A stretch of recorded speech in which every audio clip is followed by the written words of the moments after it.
Welcome all of you my channel easy IT education. Hello दोस्तों, आप लोग कैसे हैं? उम्मीद के सभी लोग मज़े में होंगे। मेरे तरफ से आप सभी लोगों को सलाम, नमस्ते और सत श्री अकाल। दोस्तों, अब मैं अकाउंटिंग की इस सीरीज़ में आगे बढ़ते हुए कुछ अलग बातें बताने जा रहा हूं। उम्मीद के आप लोगों को पसंद आएगा।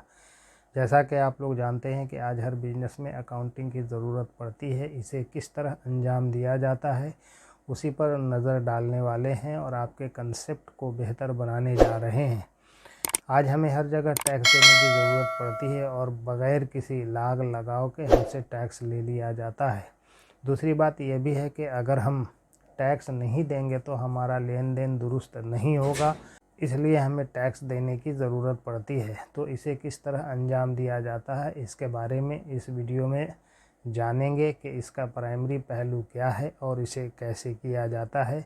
तो अब देर किस बात की, ये रहा हमारा आज का वीडियो का टॉपिक।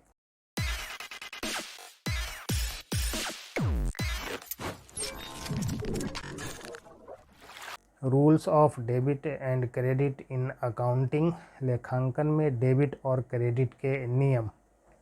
प्रत्येक व्यावसायिक सौदा जिसकी गणना वित्तीय दृष्टि से की जा सकती है, एक फर्म के लेखांकन लेन देन में अपना स्थान पाता है। ऐसे लेन देन को रिकॉर्ड करने के लिए डेबिट और क्रेडिट की एक प्रणाली तैयार की गई है, जो दो अलग अलग खातों के माध्यम से ऐसी घटनाओं को रिकॉर्ड करती है। इन लेखांकन प्रविष्टियों का शुद्ध प्रभाव मात्रा के संदर्भ में समान है। हालांकि दो अलग अलग खातों को डेबिट और क्रेडिट करके सही और उपयुक्त लेखांकन उपचार का प्रतिनिधित्व किया जा सकता है। आमतौर पर डेबिट कॉलम बाईं ओर और क्रेडिट कॉलम दाईं ओर होता है। Every business deal which can be calculated in financial terms locates a place in the accounting transactions of a firm. In order to record such transactions, a system of debit and credit has been formulated, which records such events through two different accounts. The net effect of these accounting entries is the same in terms of quantity. However, by debiting and crediting two different accounts, the correct and suitable accounting treatment can be represented. In a ledger account, usually the debit column is on the left and the credit column is on the right. Debit एक लेखांकन प्रविष्टि है जो या तो परिसंपत्ति या व्यय खाते को बढ़ाती है या देनदारी या इक्विटी खाता कम हो जाता है। यह लेखांकन प्रविष्टि में बाईं ओर स्थित है। A debit is an accounting entry that either increases an asset और एक्सपेंस अकाउंट और डिक्रीजेज अ लायबिलिटी और equity account. It is positioned on the left in an accounting entry. Credit एक लेखांकन प्रविष्टि है जो देनदारी या इक्विटी खाते को बढ़ाती है या किसी परिसंपत्ति या व्यय खाते को घटा देता है। यह लेखांकन प्रविष्टि में दाईं ओर स्थित है। A credit is an accounting entry that increases either a liability और इक्विटी अकाउंट और डिक्रीजेज एन असेट और expense account. It is positioned on the right in an accounting entry. जब भी कोई लेखांकन लेन देन होता है तो कम से कम दो खाते हमेशा शामिल होते हैं, जिसमें एक खाते के विरुद्ध डेबिट प्रविष्टि दर्ज की जाती है और दूसरे खाते के विरुद्ध क्रेडिट प्रविष्टि दर्ज की जाती है। किसी लेन देन में शामिल खातों की संख्या की कोई ऊंची सीमा नहीं है, लेकिन निचली सीमा दो खातों से कम नहीं हो सकती है। Whenever an accounting transaction happens, a minimum of two accounts is always involved, with a debit entry being recorded against one account and a credit entry being recorded against another account. There is no higher limit to the number of accounts involved in a transaction, but the lower cannot be less than two accounts. किसी भी लेन then के लिए debit और credit का योग हमेशा एक दूसरे के बराबर होना चाहिए ताकि लेखांकन लेन देन हमेशा संतुलन में रहे। इस प्रकार दो कॉलम लेन देन रिकॉर्डिंग प्रारूप में डेबिट और क्रेडिट का उपयोग लेखांकन शुद्धता पर सभी नियंत्रणों से में सबसे आवश्यक है। इस प्रकार डेबिट और क्रेडिट अपना उपयोग पाते हैं। The totals of the debits and credits for any transactions must always equal each other so that an accounting transaction is always said to be in balance.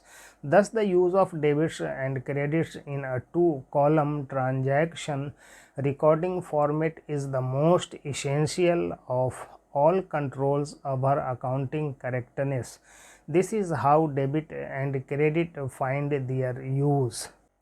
First of all, look this graphics of debit and credit rules in accounting. सबसे पहले लेखांकन में debit और credit नियमों के इस graphics को देखें। Debit side assets increasing, liability decreasing, equity decreasing, expenses increasing. In credit side, assets decreasing, liability increasing, equity increasing, revenue increasing. Accounts are increased and decreased with a debit or credit. Debit और credit के निम्नलिखित नियम हैं जो खातों की प्रणाली का मार्गदर्शन करते हैं। उन्हें अकाउंटेंसी के सुनहरे नियमों के रूप में जाना जाता है। The following are the rules of debit and credit which guide the system of accounts. They are known as the golden rules of accountancy. पहला, जो आता है उसे डेबिट करें, जो बाहर जाता है उसे क्रेडिट करें। First, debit what comes in and credit what goes out. दूसरा, सभी खर्चों और हानियों को डेबिट करें, सभी आय और लाभों को क्रेडिट करें। Second, debit all expenses and losses, credit all incomes and gains. तीसरा, प्राप्तकर्ता को डेबिट करें, देने वाले को क्रेडिट करें। Third, debit the receiver, credit the giver.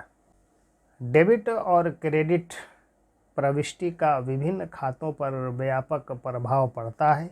उदाहरण के लिए, a debit and credit entry have a broad impact on different accounts. For example, परिसंपत्ति खातों में डेबिट से शेष राशि में वृद्धि होती है और क्रेडिट से शेष राशि में कमी आती है। Asset accounts, a debit increases the balance and a credit decreases the balance. देयता खाते, एक डेबिट से शेष राशि कम हो जाती है और एक क्रेडिट से शेष राशि बढ़ जाती है। Liability accounts, a debit decreases the balance and a credit increases the balance. Equity खातों में डेबिट से शेष राशि कम हो जाती है और क्रेडिट से शेष राशि बढ़ जाती है। Equity accounts, a debit decreases the balance and a credit increases the balance. राजस्व खाते में डेबिट से शेष राशि कम हो जाती है और क्रेडिट से शेष राशि बढ़ जाती है। Revenue accounts, a debit decreases the balance and a credit increases the balance. Thanking you all for watching my video and listening me patiently. Please like, share, comment and subscribe my channel.